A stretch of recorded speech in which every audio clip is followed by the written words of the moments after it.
what do you think epistemic justification is? I mean, it would be justifying epistemologically somehow. I don't know. So justification is justifying it. Good job.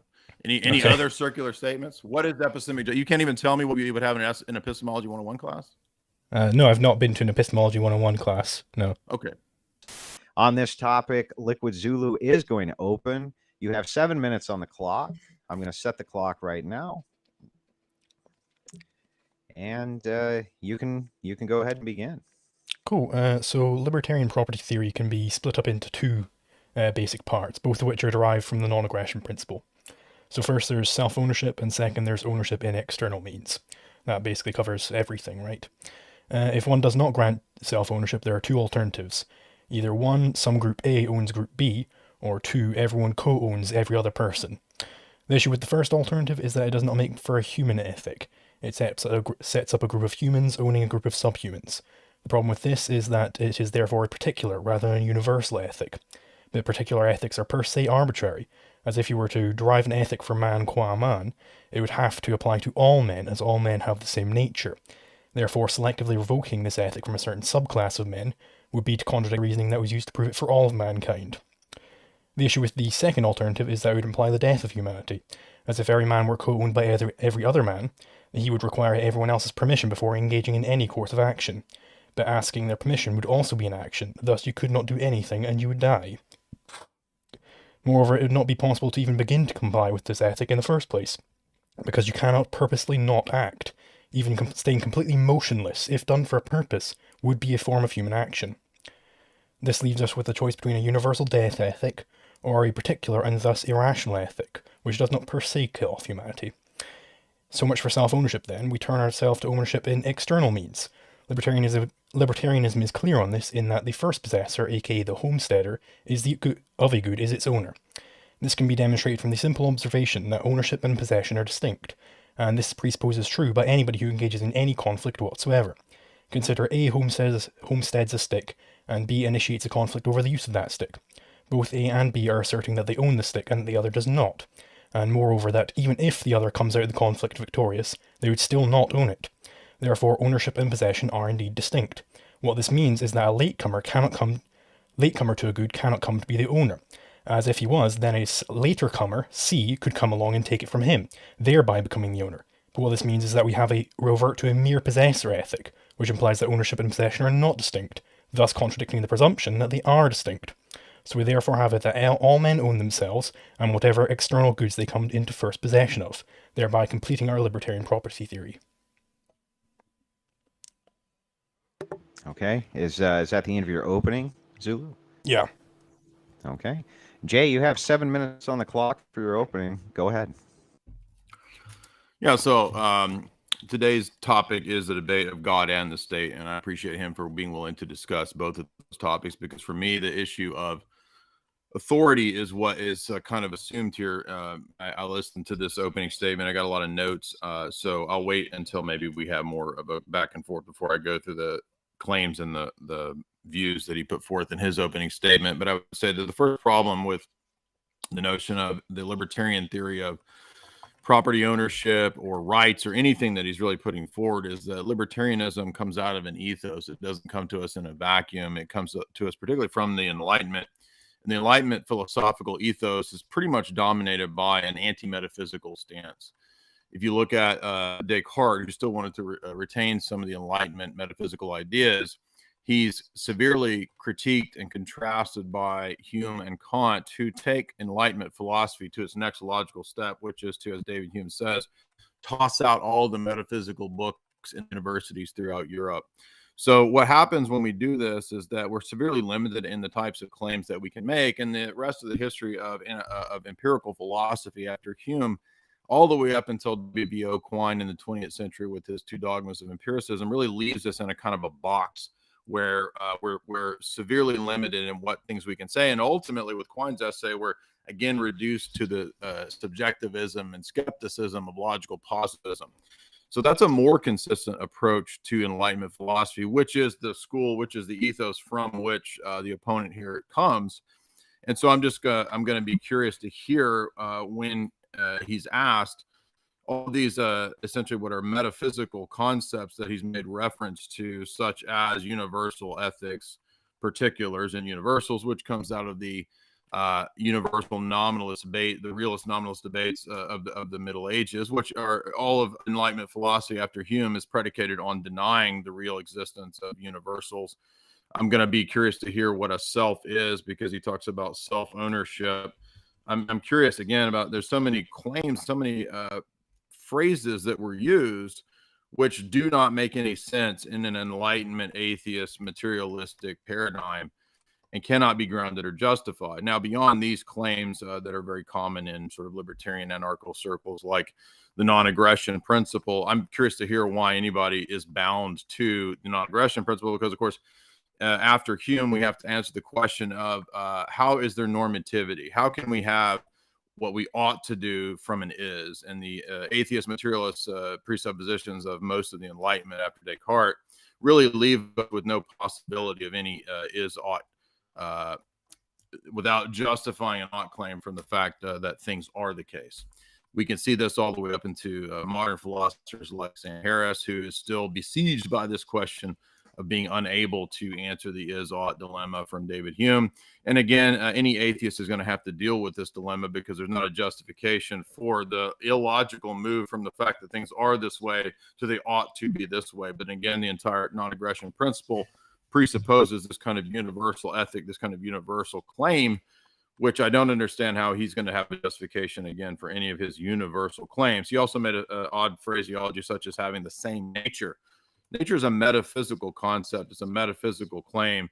And I'm curious, again, to know how he's going to justify that there's such a thing as a human nature, given the fact that most of his Enlightenment forefathers denied, ultimately, that there is such a thing as a human nature. Even though they might have wanted to retain this for their universalized ethic, I don't think it's a justified claim. And beyond that, I'll say that the history of anarcho-libertarianism also, I think, presents us with problems. The history argument itself isn't necessarily a defeater, but I think it's relevant for how this actually plays out since it's been posited. And what we see is the same types of manipulations. We see the libertarian ethos pretty much being dominated by monetarism, monopoly capital, most of the important figures that come out of this ethos, David Rockefeller, von Hayek, Alan Greenspan, they're all proponents for a form of world governance. And so I'm curious now, again, maybe he'll say that those are just inconsistent principles and nobody's really put into play authentic libertarianism. We've heard this many, many times from a lot of the proponents, which is ironic because it's the exact same argument that Marxists say, they're flip side cousins, that no one's ever actually really tried authentic Marxism. We're just waiting for that to actually happen. And so the irony is that whether it's Marxism, socialism, or whether it's monetarism, monopoly capitalism, usury-based economic systems, they all are children of the Enlightenment, and they're all part of a dialectical revolutionary philosophy that's ultimately, in a way, coming out of Hermeticism and later on Freemasonic lodges. And we can see this in the two schools of thought coming out of the French Revolution, the Jacobins and the Girondins, the two false left and the false right dialectic of revolutionary thought. And so I don't think that Jacobinism or Girondinism, either one, has a sufficient answer. And so this leads us back to questions of authority, and authority questions are ultimately going to be determined by the ultimate presuppositions in our worldview. And so I think that the Christian paradigm, that's why it comes back to the question of God and metaphysics. The Christian paradigm gives an account for God, metaphysics, God gives an account for paradigm, metaphysics, epistemology, ethics, and the possibility of grounding those things in a coherent worldview and thus attaining to justification in an epistemic sense. So we're talking about epistemic justification for things like human rights, for why we shouldn't engage in the non-aggression, why we should adhere to the non-aggression principle, I should say, why there are universal ethics, why there are universal claims at all, why there are universal principles or universals at all, or particulars, how there is induction and deduction, how there's identity over time, how there is the principle of causation, how there's the principle of telos. All of those things make sense in a world that is created, sustained, governed by divine providence, and has a purpose or a telos or an end. In a position where the world is just matter in flux, which, as I understand, my friend is an atheist here, so I assume that he just thinks that everything is just sort of matter in motion, not a grounding or a justification or an explanation for anything immaterial, invariant, like the laws of logic, like ethical standards, like universals and universal claims, like human rights and dignity, like the notion of ownership, like the notion of the self, or quote human nature. All of those things have to be grounded, and I think Christianity does that. And this is also where the state comes in, because the state is an entity that does have authority in history, and we can get into that later. All right, pretty much hit it right at that marker, that 7-minute marker. Before we jump into it, guys, couple things. We are going to be taking call-ins today. The mods will be putting in the Discord so that you guys can call in when we get to the call-in section. Of course, send in your super chats if you have those, if you have questions for the debaters, and we'll be getting to all of those too. One final thing, Liquid Zulu, the audience is requesting that you don't have an accent because it's really hard to understand you. You think you can do something about that? Or Well, I mean, I'd suggest the audience they should just become smarter, and then understand me. All right, full fine. I guess we'll live with your handicap. Gentlemen, the floor is open. Go ahead. Sure. So I mean, I'm somewhat familiar with Jay's position that, you know, any stance you're going to hold is going to have all sorts of presuppositions about metaphysics, epistemology, yada yada yada. So I would suppose, you know, just on that note, is libertarian property theory per se incompatible with the Orthodox Christian worldview? Well, owning property is certainly a right that we have. So I guess it depends on how we scale that down and how minimal the claims are, as opposed to whether or not your atheistic paradigm can justify these kinds of claims and these kinds of ideas. I mean, then you're going to have some sort of property theory in your entire Sure. worldview, right? So is Sure. that incompatible with the libertarian property theory? Like, what's your property theory? Yeah, not necessarily. If we just mean that, you know, individuals have human ownership, they have the right to own property. You know, they have the notion of rights is something that I think is this is tied to the notion of the good. It's tied to value judgments, and so we need more than just the notion of property ownership. We have that rests on other ideas, and so how do we give an account for those other ideas that rests on? Sure. Zulu, hang on, Zulu. Before you respond, when Jay's talking or when you're talking, I'd appreciate if you didn't type on the keyboard. It's very distracting. People can't hear what he's saying. All right, so I'll mute when he's talking then. Okay, go ahead with your response. All right, yeah, so I agree that, you know, your understanding of rights is going to be tied to other areas of your philosophy. I completely agree with that. Like, you know, if you don't think that humans exist at all, then there's not gonna be any notion of what rights humans have. But like, you know, just setting that aside, you know, what is your property theory? Like, I know you don't have just a property theory, but what is the property theory? And is it incompatible with the one I've presented? Not necessarily if we scale it down to the right to own these things, right? So, you know, if you're asking what is property in our paradigm or what, I don't know that we have any really precise, you know, minutia definition of property. But if you're saying that, well, okay, it might rest on these other things, but you're not concerned with that. But I am concerned with that. So, I mean, I'm happy to answer your question and say not necessarily incompatible, no. Right, so if it's not necessarily incompatible, do you have any contention with my property theory of non-aggression, where, you know, everyone owns themselves and whatever goods they come to first possess? No, again, and as I said in my opening statement, I would agree that we should not engage in overt aggression, you know, unprovoked or anything like that. I think that it's correct in its basic idea, but we got to have a reason as to why we should believe that, and not just arbitrary positing of it. Do you think that would apply always? Like, do you think there's going to be some, you know, some side constraints, like some situations where you should indeed engage in aggression, or is it like always you shouldn't be engaging in aggression? Well, I mean, if you mean like self-defense, which isn't aggression, but I mean, I understand the non-aggression principles. I don't engage in aggression without any reason or without any cause, right?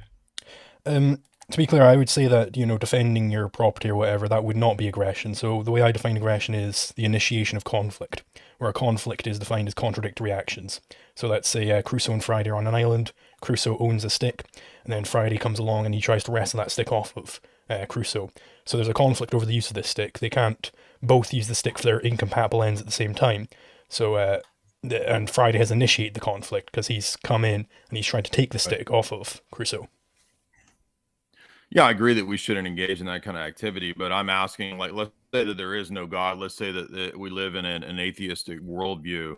Why is it wrong to engage in conflict in that way, or to contradict, or to engage in subversive practices of business? Or, let's say that I have a business that a competitor is starting up a business in my village, and I don't physically aggress them, but I engage in, let's say, subversive activities where I spread rumors about his business or something that destroys his business.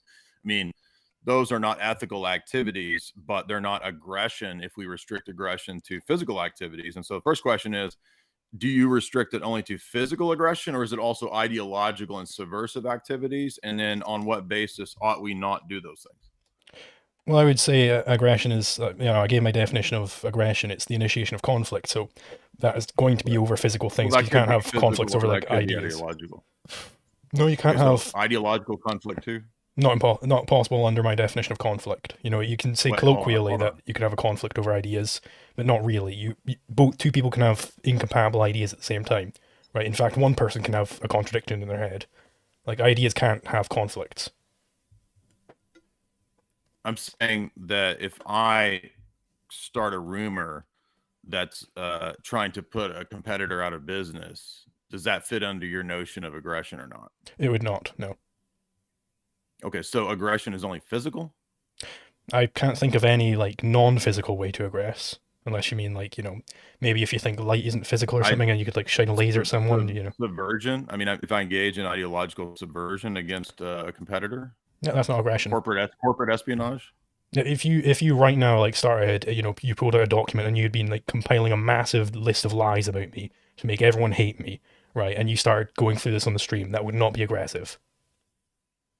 So again, I'm just asking, in terms of the practicality of this, you said that we shouldn't engage in certain activities based around the NAP.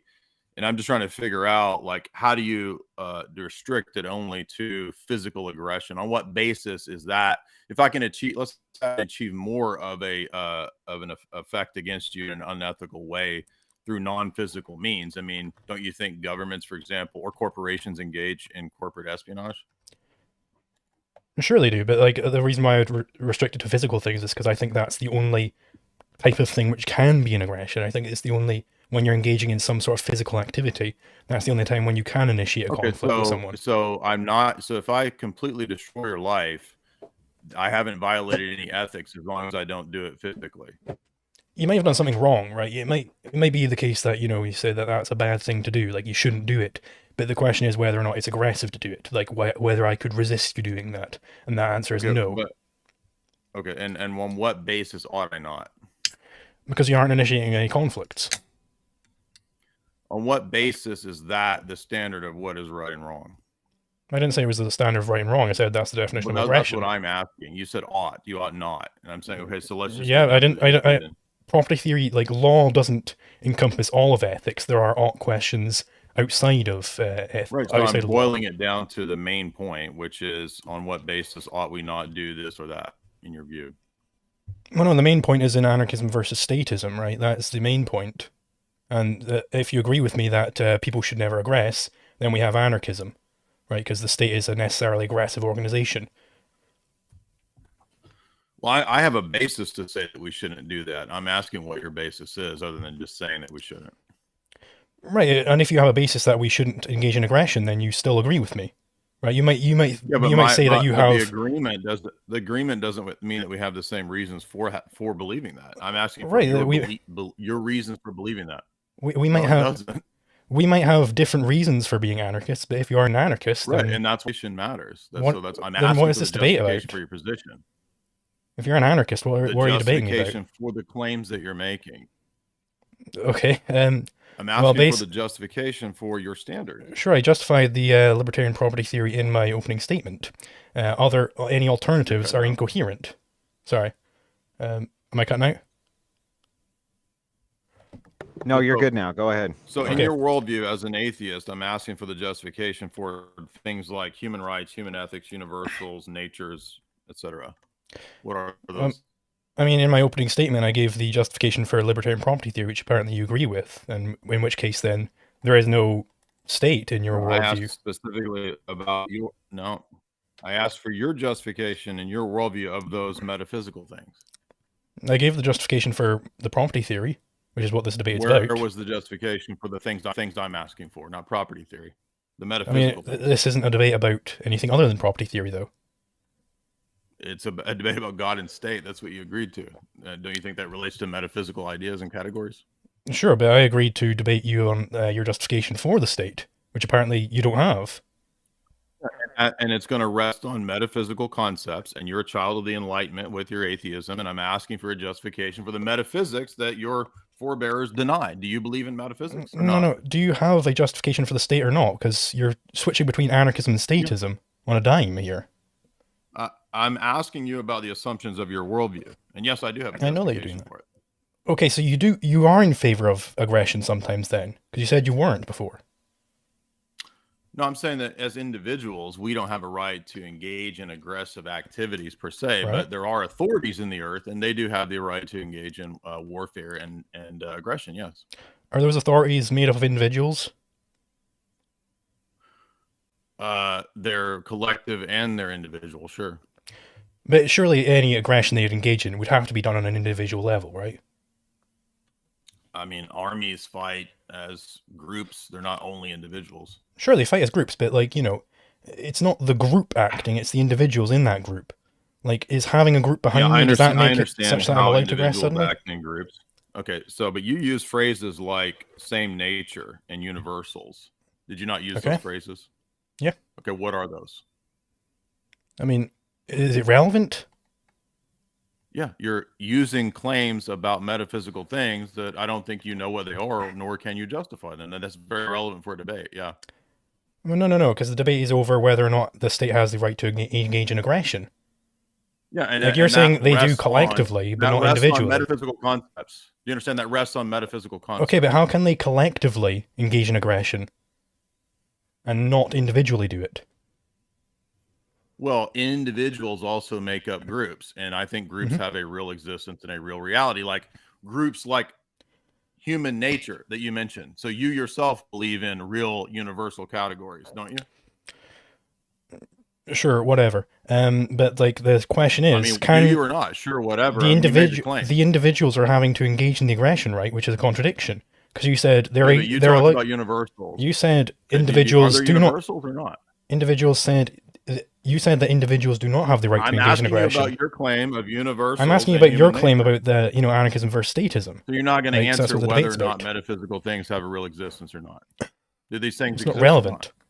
What is your opinion on the Heisenberg uncertainty principle? Your argument rests on presuppositions that you won't justify. Yeah, let's back up here for a second and see if we can get this back on track. So, Liquid Zulu, if you're asking for the justification that Jay has for the state, Jay is saying that he has a justification for the state, right? For state aggression. That hang on, let me finish, and then we'll get it right back. But he's saying his justification for the state relies on metaphysics. That's what he's saying. That's his positive claim. I don't see a problem with that claim, with allowing that claim for the concept of this debate. Can you tell me why that would be incorrect? Like I'm not specifically making the claim you said there. I'm not asking for his justification of the state per se. What I'm saying now is that he has said that individuals do not have the right to aggress, but that states are allowed to engage in aggression. But the states would have to engage in aggression. That would have to involve individuals aggressing, which they don't have the right to do, apparently. Right? Yeah, because I don't believe that only individuals exist. That's what I'm trying to ask you about: universal concepts and collective things having a real existence, which you won't seem to admit, even though you said you believe in universals. I think things other than individuals exist, right? I think, like... Do universals exist? Plenty of other things exist, but what the question... Do universals exist? You're currently caught in a contradiction, right? Do natures exist and universals exist? You're currently caught in a contradiction, because you say that individuals both do and don't have a right to aggress.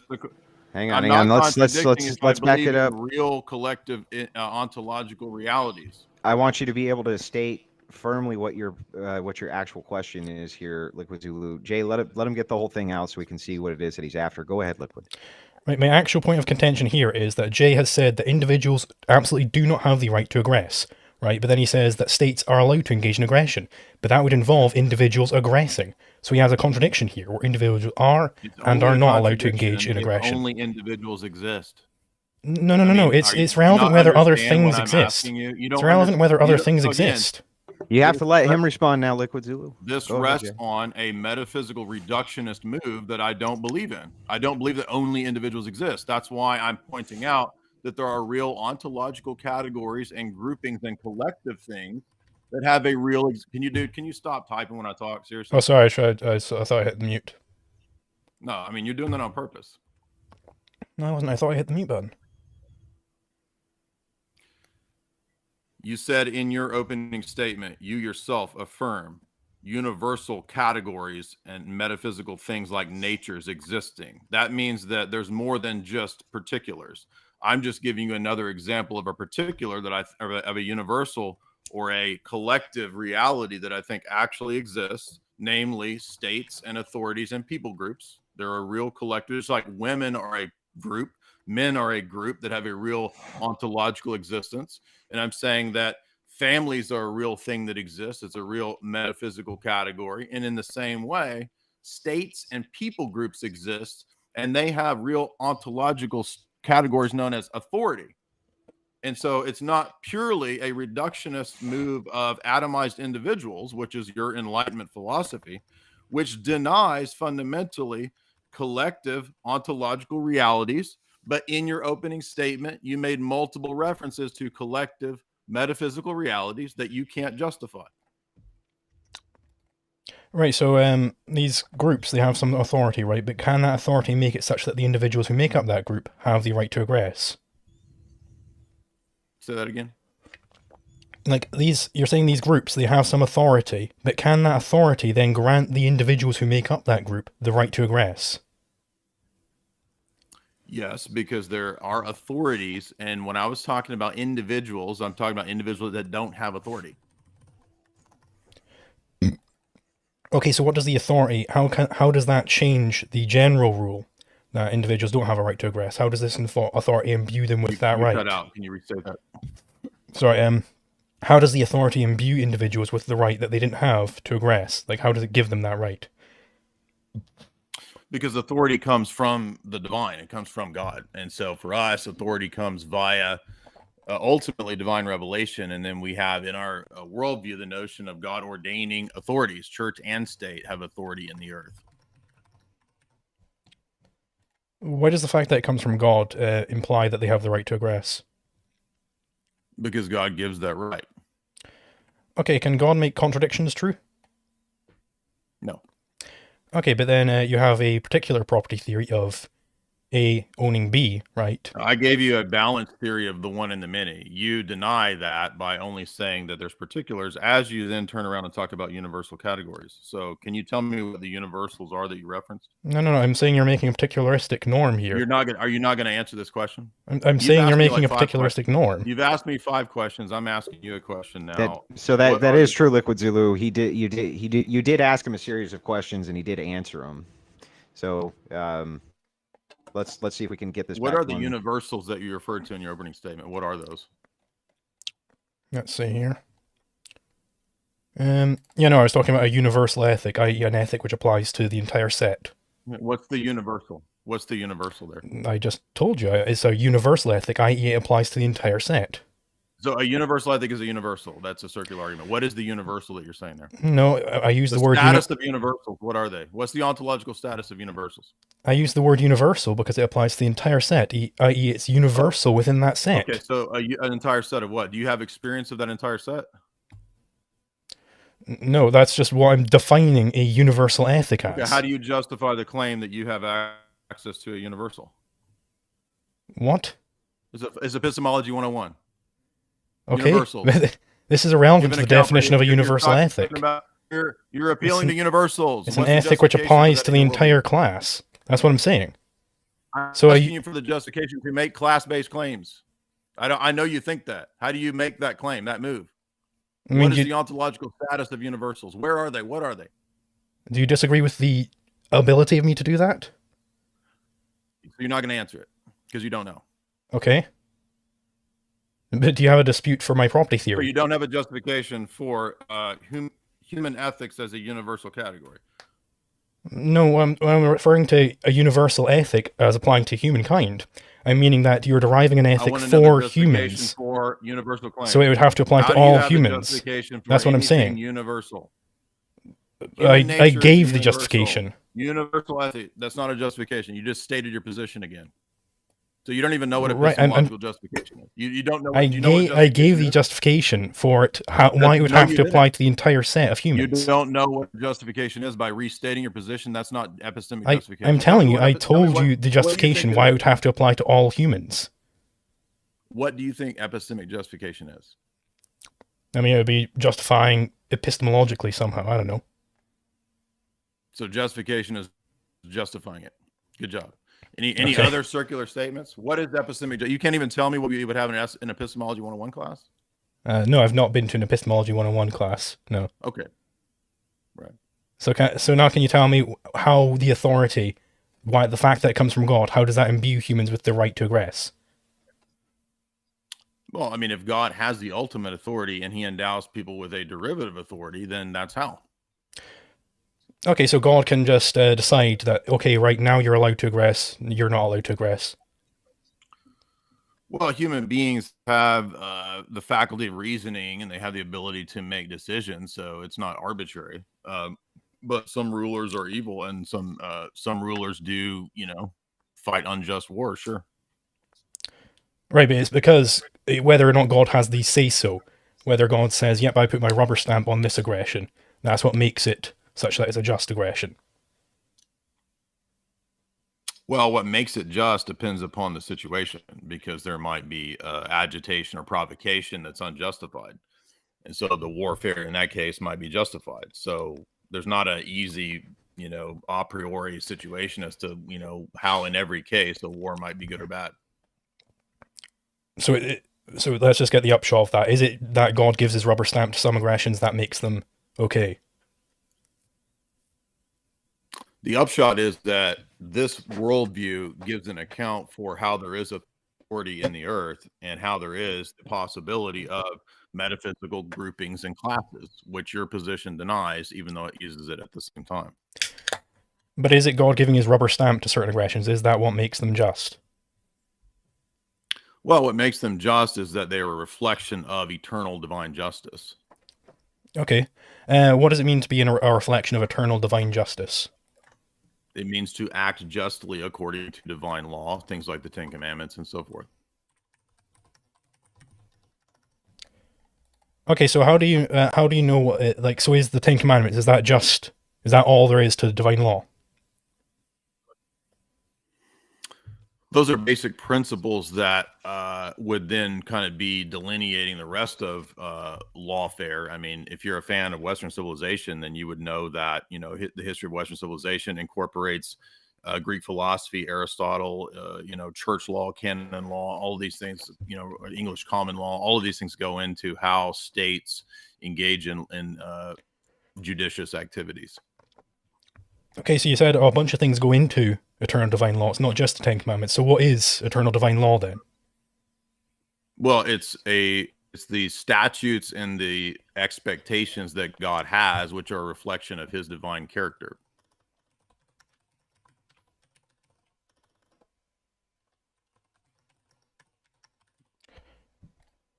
All right, so what are those statutes and expectations that God has?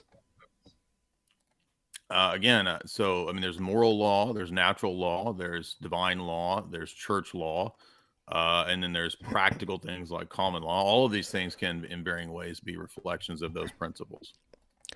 Right, so if they're in varying ways reflections of those principles, can you just give me the principles? So I gave you the Ten Commandments. I mean, you can have the rest of the Torah, you can have the rest of the Bible, the New Testament, the history of the church, it's church canon law. I mean, all those things go into this. I'm giving you lists of them. What do you want? Sure, so I don't know the rest of the Torah or the rest of these other things. Do you have like a list of these principles that you could give me? Like just, state principle 1, principle 2, principle 3, yada, yada, yada.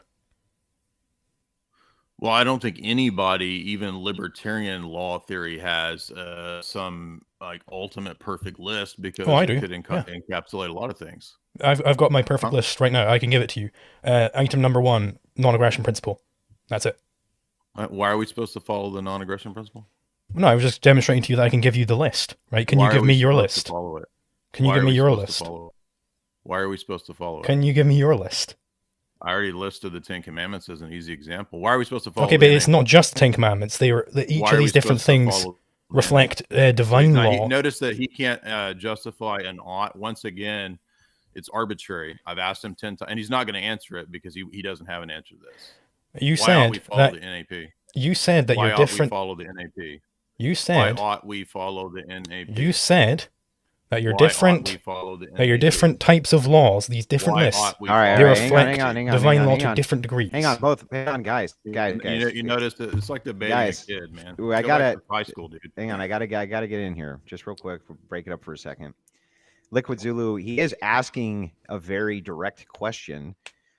Is there some particular reason that you don't want to answer it? Or I think it's an evasion tactic. That's why. I think it's an evasion tactic. So I think he's trying. An ethic that you say that we ought to follow. I'm asking you why we should follow that, and you're saying that's an evasion. I'm going to explain to you why it's an evasion tactic. Because every time I try and pin you down on something, you go, okay, what about this other thing? Okay, what about this other thing? No, so I'm asking you what your legal code is. And couldn't answer a universal. I'm asking you what your legal code is. Another basic. I've only asked you 2 basic questions, and you won't answer them. I'm asking you what your legal code is. You don't have an answer. You can't tell me why I should. You can't give me one basic reason why I ought to follow your NAP. I'm asking you what your legal code is. You're the worst debater in the last 5 years. You should go. Can you have T-jump on? Like T-jump. So Liquid Zulu, I ought to follow the NAP. I am trying to figure this out myself. I'm taking notes here as I go. If you're putting down the justification for why aggression is wrong, and you're basing that on the NAP, you say that this is my list, my whole list, and nothing but my list, NAP. If he asks you for your justification for the NAP, it seems like a fair. I don't see how that's an unfair question if your query is about aggression itself. Sure, I'm not saying it's an unfair question in a vacuum, right? If he was interrogating my position and he got down to, you said it was an evasion tactic. Let me answer. I said if he got down, if he was, you're not answering. Jesus Christ! Just give a reason. I'm saying if he was interrogating me down, and it's like, okay, right, so we get down to the NAP, and then why don't we do that? Okay, that would be fine, right? But instead, what was happening is I was interrogating his legal code. I was trying to get out of him what his principles are of law, of divine law, and then he evaded, like he's always doing. Every single, every, multiple examples. And you said it's not an evasion. You said they reflect divine law to varying degrees. So I want to know what the actual core of divine law is. And every time I try and push you on something, you evade. You bring something else up. You say, "What about this? What about that?" He's never going to say why we ought to follow the NAP. I do think it's a fair question. For instance, if you asked him, "Why do you think we ought to follow the 10 Commandments?" I think Jay ought to answer that too. I'm happy to, sure. Sure. So I'll answer this, and then can I please go back to interrogating what exactly your legal code is? Yeah, I think that's fine. Yeah. Sure. So I think it's incoherent to justify any anti-NEP norm, any negation of the NEP.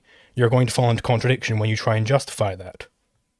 How is that a justification? Maybe it's okay to contradict. No.